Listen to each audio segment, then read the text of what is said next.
So Ironman New Zealand, the 5th of March.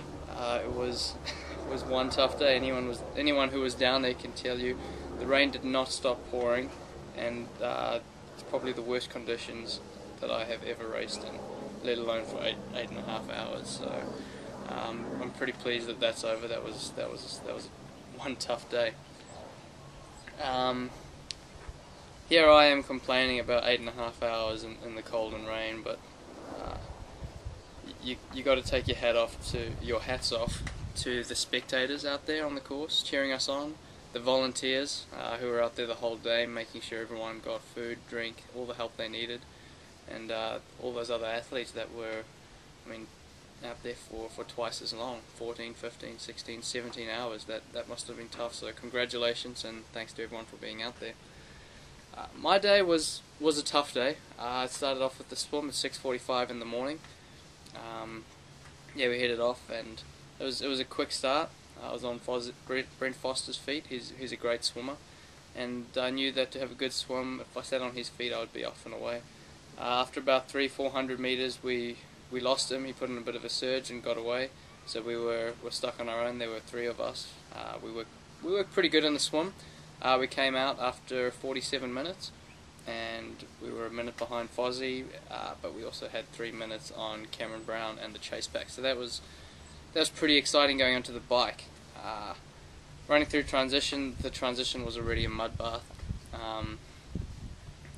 We jumped on the bike, arm warmers on. I think everyone had arm warmers or a jacket or both, and headed out on the 180-kilometer bike course. Matthias caught up. Matthias Hecht caught up after about 10 k's, and we rode together. We said to each other a couple times, "Let's just take it easy for the first lap, and we'll push home the second lap hard." That was a big mistake I made last year in 2010. I got on the bike and really worked hard that first lap, got a big lead, and then absolutely blew to pieces on the second lap. So this was our game plan. We were going to ride a bit more steady and then push the second lap, make some time. But we got to the turnaround at 45 k's, looked over our shoulder, and Scott Curry, Cameron Brown, Keegan Williams had all caught up, so maybe we took it a bit too conservatively. So we all rode together.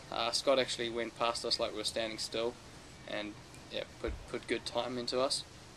We got into town. The pace started to feel like it was picking up.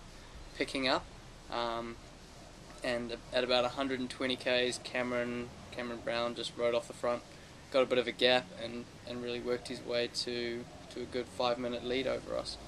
I just had nothing. The legs were dead. There were a bunch of us in the group just whacking our legs, saying, "Come on, let's go, wake up, let's go." But it wasn't working.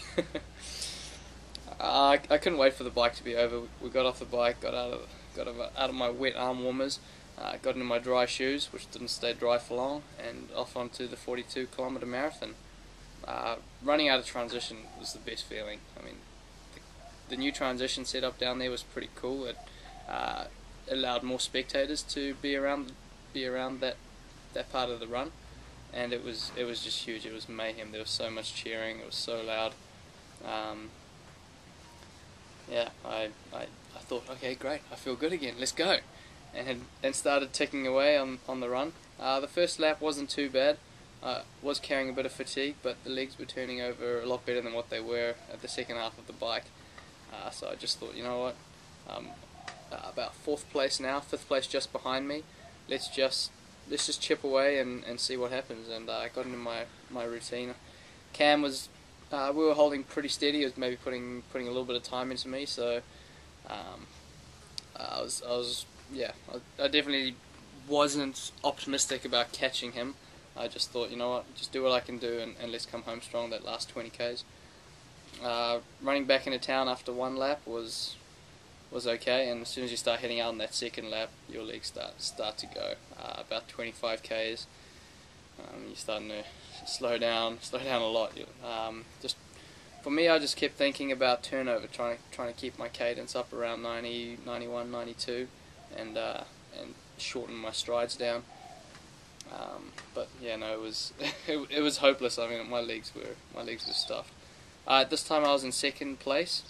So I was looking over my shoulder a bit, trying to make sure Matthias wasn't catching up.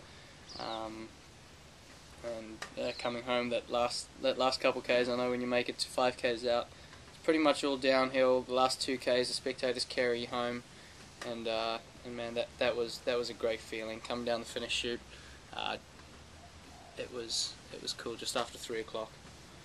So across the finish line, had to go home, have a spa, warm up, had a lie down for a bit, and then went out for get some food.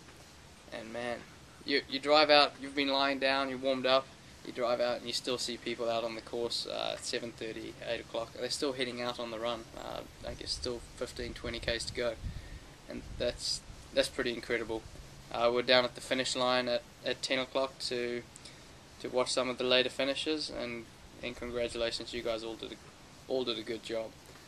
Probably the highlight of the evening would have to be around about 11 o'clock. Guy ran down the finish chute, stopped, and got on one knee and proposed to, I guess, his now fiancée. So, I think he was a little bit delusional. It's a long day out there, 16 hours, gotta be seeing things. Thanks.